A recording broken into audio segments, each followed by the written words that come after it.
Good morning, good afternoon, good evening, folks. Michael Zuber, one rental at a time. And as part of our expert series every week, we speak with an attorney because we know that an attorney is an important part of your investing, estate planning, and all of that good stuff. So let's welcome Rylas Dana to the show. How you doing, sir?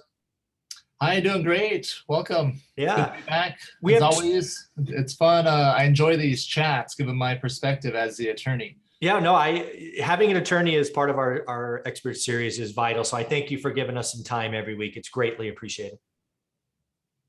Yep. Yes. Yeah. And I enjoy doing it. And Cool. Yeah, so happy to be here. So we got two exciting topics today. Episode 1 is going to be about evictions, and episode 2 is going to be about LLCs, a topic I do not broach because, of course, I am not an attorney. So when I get those, I tag you. Rylas, your turn to answer. But let's talk about evictions first. You cool with that? Yeah. Awesome. So what happened over the last 3 or 4 days is the CDC eviction moratorium was allowed to run out, I think is technically how that is said. It was not extended. In addition to that, Congress was not able to create new legislation to create probably, I guess, what I'll call a brand new eviction moratorium because the CDC one was left to expire. But I thought what we should talk about with an attorney is, that is an eviction is actually a legal proceeding. It is part of the process of removing a tenant for non-payment or some kind of other rules issues once they're living in someone's house. So I'm curious, as an attorney, how close have you been following evictions? What do you want to kind of educate people on what is occurring now across the country? Yeah. So I've been watching some of your content this weekend. I had my 3 boys this weekend, but I was watching some YouTube in between. But I like how you've been saying eviction is the last effort. No one wants to do it. Nobody does. And I think that's really important to just echo that. And as an attorney, I agree with that 100%, that no one wants to do it. So yeah, no one wants to do it. It's very expensive for both parties. And by both parties, I mean the tenant and the landlord. Frankly, the landlord feels it first because it's upfront money, right? It's lack of payment, generally speaking. Let's be clear, attorneys aren't free, right? Rylas, you're not giving away hours for free. And then you have turnover, right? You have turn, and that's probably the most expensive cost for a landlord most of the time.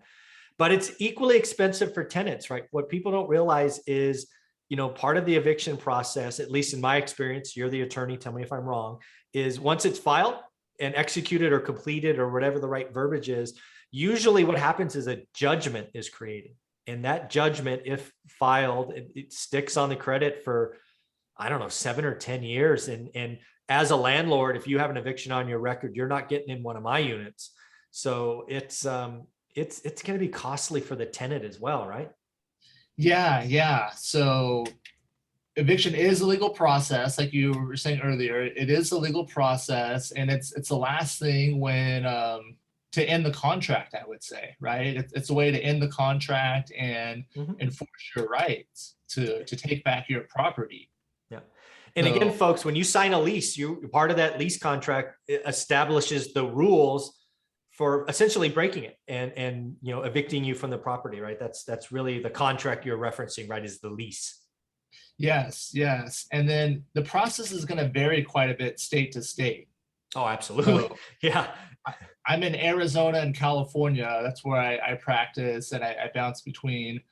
But in Arizona, it's all about the landlords. In California, it's all about the tenants. Just to contrast those two states, it's quite a bit different. And just as far as I guess I don't know exactly how it works in California, but it's harder and longer to evict someone. I've been through, well, I should say I have paid for over 100 evictions over the last 20 years. Probably will be paying for a couple of more. But I would say in general, most of the time an eviction in California is about 75 days from the date we file to the date the tenant's out. So it is quite long compared to most states. And you're right, it is very tenant oriented, even more so in today's environment with this health crisis. I'm expecting 4 or 5 months to become the average probably for the next year. So very expensive. What is the average in Arizona? About 30 days. You can do it in about 30 days. Yeah. So don't hold me on that, but I know Yeah. it's not 75 days. It's not that long. But basically, it's probably the same in California. Once that 75 days is up, Mhm. if the tenant shows up, they have to have a good reason, right? Yeah, and Yeah. usually it's pretty clear, right? Like they haven't paid, or Yeah. it, It's, there's a clear breach in the contract. yeah. Yeah, generally speaking, once again, let's just talk. So again, that's the legal process. The end result is a judgment and a vacated property. Both parties are injured, if that's the financially injured at least. And it's not fun, but again, I can't, this is unfortunately what's going to happen to a lot of mom and pop landlords is we've had a talk track in the country where people can kind of live for free, basically pointing at the CDC thing, which is, it is what it is. But now what's going to happen is there's going to be a lot of ghosting, right? This was very common in '08 because I lived through it, right? Tenants would live for free, right? In California, again, it was about 2.5 months. It probably extended to 3 months in that time frame.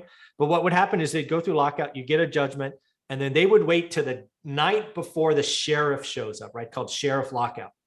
And they would go get a U-Haul and they'd ghost. And that's gonna, so they would live for free for as long as possible. They'd get out the night before. But what you don't realize again is they got hit with a 10, a 12, a $15,000 judgment that will be on their credit report for a long time. Yeah, so it is devastating to credit and Yeah. just be able to find future places to rent, which is, I guess, part of credit, but Yeah. I guess a little bit bigger than that, right? Because it's not Oh, just a credit score yeah. number thing where you can improve it. It's Yeah. I do huge not financial know. fish. I do not know of a single landlord that will accept a tenant with an eviction on their record. Now, I could be wrong, but I've been doing this a long time. And if you have eviction in the last 3 years, for sure, I don't know of a landlord. They may be out there, but if a landlord's doing a good process, you're not going to get a yes answer very often. Even if you come in and say, I will pay 6 months in advance, that eviction is going to stick with you and you're going to have to downgrade, at least in most of the cases. It's kind of the cost of doing business, I guess. Yeah, so I'm wondering the people that are that was their plan, right? Oh, To get without it question. free as long as possible. Hopefully they're considering or that their next moves, right? Where maybe their partner or someone they're going to use their credit and I don't know. Unfortunately, I said this long ago. The tenants were going to win, if you want to call it winning. The tenants were going to win during the process, but ultimately, at the end of the day, they're going to come out injured, for financially injured, at least for 5 to 10 years, and it's time to pay. I mean, because in Arizona they haven't extended it, right? So Arizona courts are open today. Evictions are being filed, and the clock has started.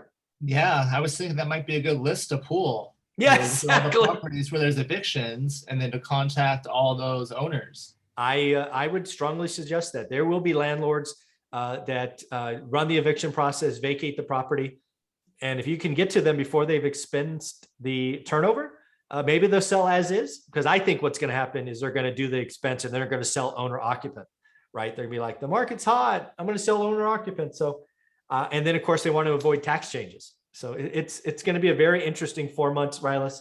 Again, thank you for talking about evictions. It started across the country. Arizona, California is not till September or October 1st. But yeah, evictions have started. It's going to be expensive for all parties. And there will be opportunities. To your point, you could market to landlords who have filed eviction. I think that's a genius move and thinking ahead. So, Rylas, if people are in Arizona or California and they want to reach out, how do you want them to do that? So my website is danalegalhelp.com. So they can reach out there. It's got my number listed. So the best way to contact me if you need estate planning help or administering an estate or trust after someone's passed away in Arizona and California, you can call the law firm and I got people there that will answer your call and help you out and There you go. book this for time. Very cool.